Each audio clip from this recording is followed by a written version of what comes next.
We have here verse 6 of the 7th chapter of the Gospel of John. Jesus having a conversation with his brothers as he's continuing his ministry in Galilee is facing their encouragement to him to go to Jerusalem for the Feast of Tabernacles, which is coming up. They, of course, would like for Jesus to make his move. They'd like for him to step out of the shadows, to go to the heart of the city and to proclaim himself there as the Messiah. They have some sense, apparently, that he is, in fact, something of a supernatural being, and they want him to go and quit just kind of stalling around, I suppose, is their view of it. But Jesus, of course, has a different perspective on it. John mentions at this point that at this juncture, even his brothers were not believing in him.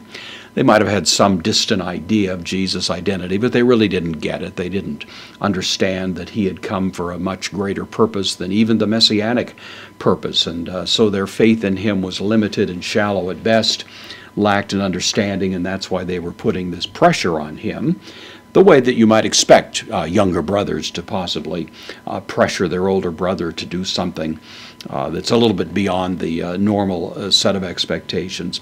Jesus, of course, is resisting this, and we have the conversation continuing here with lege. This is from lego, I say, third person singular, present active indicative.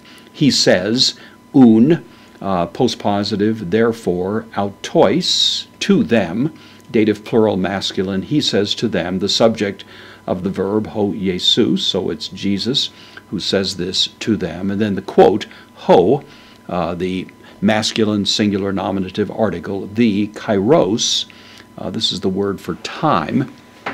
Actually, there's two words, as you may know, in Greek for time, chronos, which generally is connected with time in the sense of the continuum of time, the ticking of a clock, that sort of thing. Kairos has more to do with moments that are rich in significance. So theologians will sometimes speak of a kairotic moment, a moment that is rich with significance. And that's what Jesus talks here about.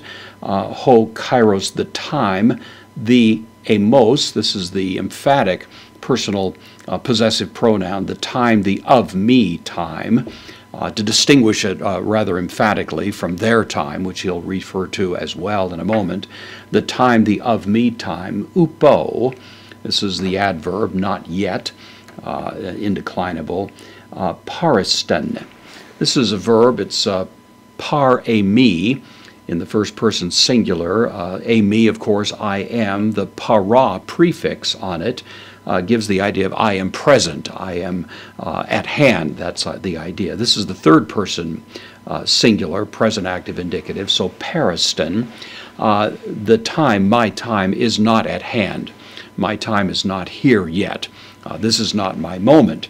And that's why Jesus, of course, declines the pressure they're putting on him.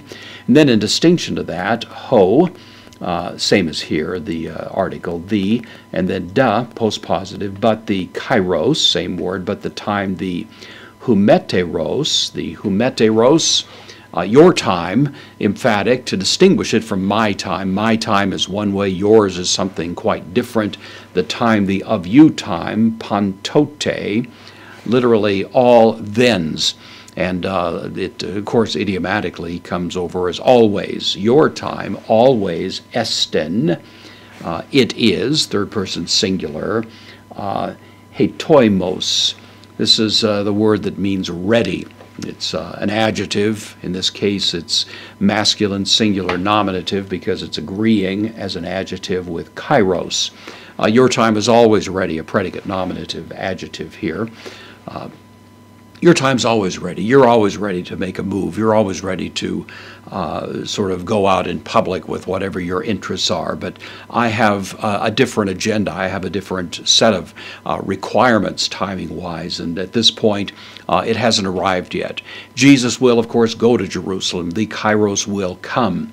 The moment when he confronts in a definitive way the entrenched, corrupt leadership in that city. But the time is not yet.